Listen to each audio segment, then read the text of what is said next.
All right, let's bring in Florida Senator Bill Nelson, who is traveling around the state meeting with local emergency officials. He is currently in Orlando.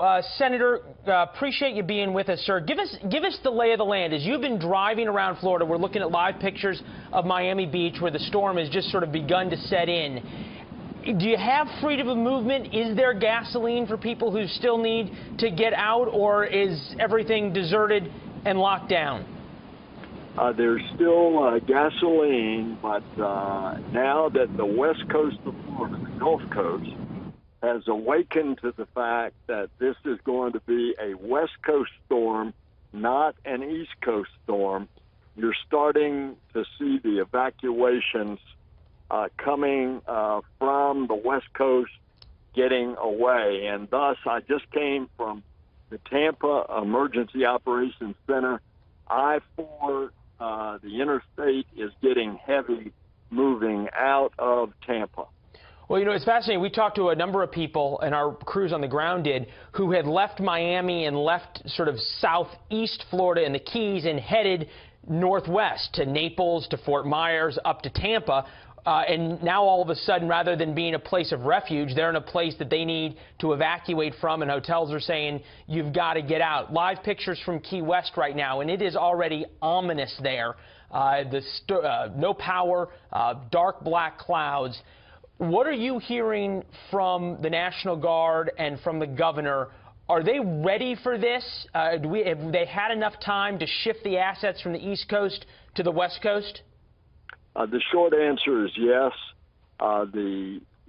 There's a seamless cooperation between all levels of government, and I think you're going to see that continue. But if it is a storm that gets back close to Category 5 hitting near Key West, there's going to be really some destruction there. Now, the good thing is that there are only about 10,000 people left in Monroe County. That is the Florida Keys. Right. What is happening now that the West Coast realizes it's going to be hitting there, and the possibility of the big disaster would be is if the eye of the hurricane moves off the coast in the Gulf of Mexico and parallels the coast. Right. All of those counterclockwise winds will drive the water up into the bays, such as Charlotte Harbor, such as Tampa Bay.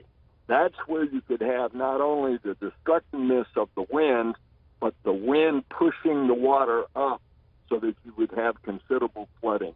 Well, as you point out, landfall there in Key West expected sometime overnight into early Sunday morning. The National Weather Service saying this is as real as it gets. Nowhere in the Florida Keys will be safe. And as you point out, if that eye wall moves off the coast a little bit and is able to keep getting fuel from those warm Gulf waters, this could go from horrible to something we can't even imagine. Senator Nelson, safe travels as you head throughout the state, and we know you got a safe place to hunker down from. We'll get in touch with you again tomorrow, sir. Okay, thanks. Thanks. Godspeed.